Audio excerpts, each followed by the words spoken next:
Hello, everybody, and welcome to ESO News with me, Sherman. Today, we got some great news dropped on us.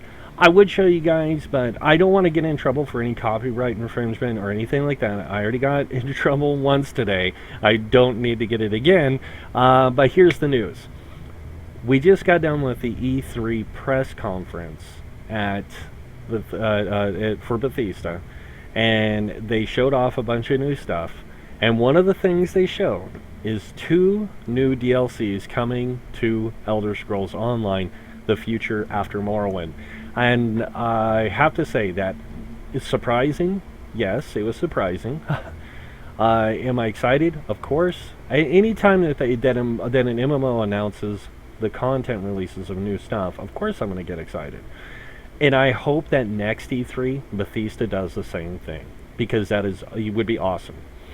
So what are these 2 new DLCs coming? Well, first one is the Dungeon DLC. And I want to explain how DLCs and chapters are being released for the game. If you guys don't know, what they're going to be doing is they're going to be releasing chapters in the beginning of summer every year. So next summer, at the beginning of the summer, like we got Morrowind this time, next time is going to be the next chapter.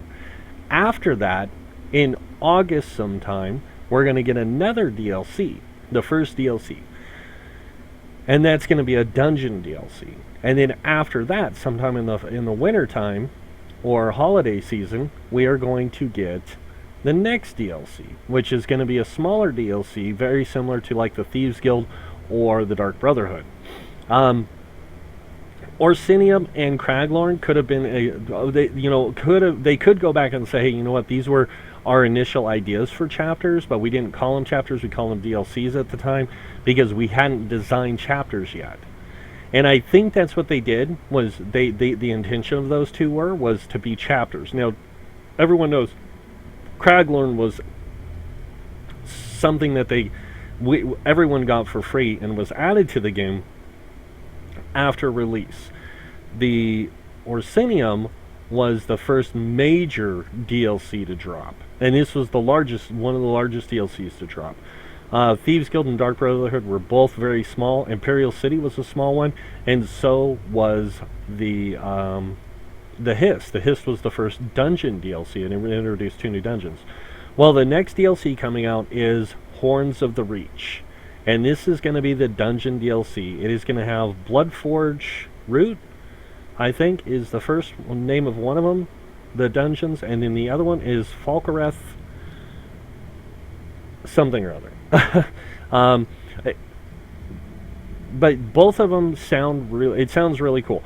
With that DLC, now think about this, we're going to get a new dungeon DLC. That means these dungeons are not going to only have new gear sets for those dungeons. That means probably 3 each, 1 heavy, 1 light, and 1 medium. And that goes for both of them. We'll have, and 2, there will be 2 heavies, 2 mediums, and 2 lights, if you include both dungeons. But you get the drift. 2 new monster sets, and there's going to be a free update with it. And that free update is going to include new housing, a new battleground. Now that you have to own Morrowind to get the new battleground, but it's called the Arcane something. It sounds Arcane University. That's it. Then a new game mode, which is Chaos Ball, and then on top of that, they're going to be adding new housing and some new stuff. And a lot of that stuff's going to be free for non-subscribers. They got new holiday events, and they said holiday events with it and stuff. But all this DLC, that update is all coming out in August, and then the next DLC, which is going to be a smaller one, like I said, more like the Dark Brotherhood, Thieves Guild, that small kind of zone kind of thing, is going to be the Clockwork City. And the Clockwork City is going to add over 10 hours of new story. So it's going to be very similar to, more or less, I would say, the Thieves Guild, because the Thieves Guild felt more like 10 hours. The Dark Brotherhood felt a little bit bigger because it had some world bosses, and it had a little bit bigger area of land to explore with new crafting stations and stuff like that. So expect the Clockwork City to do the same. And they did state that you do not need to own the Clockworks or the Morrowind expansion to get the Clockwork City. It is a separate DLC from that, so it's its own thing. And I think that's really cool that they're doing that, because then it does allow those people who didn't buy Morrowind, didn't want it kind of thing, to be able to buy the Clockwork City. They haven't announced prices on this, but I'm guessing that we'll find out soon enough. I'm going to guess the Dungeon DLC to be very similar to the Hiss DLC, and I think that the Clockwork City is going to be more along the price line of Dark Brotherhood and Thieves Guild kind of thing. So yeah, it'll be pretty cool.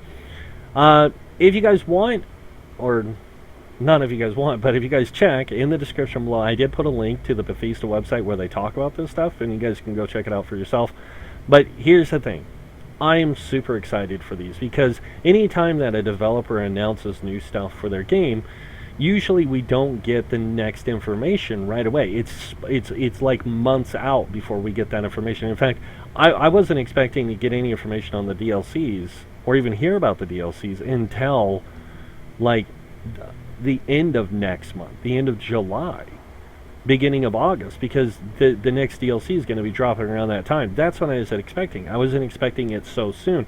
And I'm hoping that next year at E3 they do the same thing. They release, they say, oh, we got the new chapter out. This is it, guys, and here's what's coming next. Ba-boom. They announced the 2 DLCs coming next. I'd be like, oh my god, this is awesome. But yeah, I can't wait. I am super excited for both of these releases, because with the Dark Brotherhood and Thieves Guild, and I know a lot of people are going to be like, oh, well, that's cool. Dark Brotherhood and the Thieves Guild both added 2 new skill lines, even though they're both passive skill lines.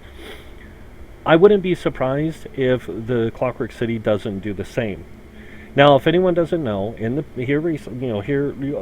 don't do this a lot. I don't look into data mine stuff. I don't believe it, because I've seen so many people data mine things, and 90% of it is just it's nothing.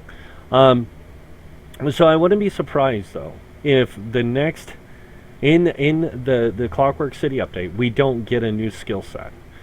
And I think it would be pretty cool if it wasn't the Sword and Ruin skill set that somebody data mined. I think that would be really awesome if that was the case. And I'm going to leave it at that, because I don't want to get my hopes up. I don't want to be be like, oh, well, this guy on YouTube said that it's coming with it. I did not say it's coming. I said it would be cool if it did. So don't quote me on that.